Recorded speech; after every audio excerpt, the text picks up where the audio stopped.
Byju's, an Indian tech startup, was valued at $22 billion in 2022. Now it's just $200 million, lost 99% of its value. Paytm, once a startup of fintech sector, did India's historical biggest IPO in 2021. Now it's trading at far below price than its IPO price, lost 75% of share price. Ola Cabs, an Uber alternative, was valued at $7.3 billion in 2021. Now its valuation is $1.9 billion. India, which is dubbed as the next tech revolution, is not looking so good anymore. 2021 was the best year for India. Bunch of investors globally jumped in to fund best of best startups because they were just doing great because of COVID, online education, fintech, e-commerce. Everything was booming across the world, and yes, also in India, biggest nation on earth. Shark Tank came there. Biggest names of venture capital, Square Capital, SoftBank, Tiger Global, Alphabet Global all deployed a big chunk of capital in Indian startups. A record number of unicorns were added by India against previous years. Potential was considered so big that Prime Minister himself said, startups are going to be the backbone of New India. Huge sums of stagnant capital and the crackdowns on startups by the world's second largest startup market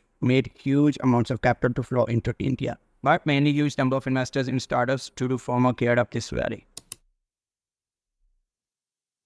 World Startup Convention. A funding festival happened in March 2023, marked with names of big politicians and well-known influencers. Organizers said there would be 1,500 VCs and 9,000 angel investors, with 35,000 startups are expected to join. Good number of startups joined to pitch the investors, but there was just really the startup founders going on the stage to pitch ideas to other startups. There were barely any investors. Entrepreneurs got mad.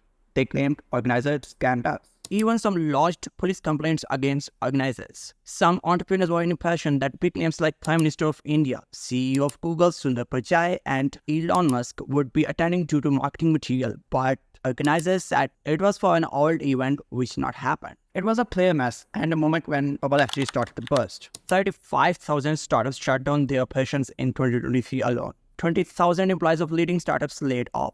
Low hirings than 2022. Valuations of major startups slashed by venture capitalists. Only 2 unicorns were added in 2023. Size and number of deals fell sharply. Funding became pretty restricted. VCs were actually due in 2021. New deals in China and United States also fell by huge numbers. But the intensity of this is extreme in India. It has pretty unique problems with the startup environment. Let's get deep into it.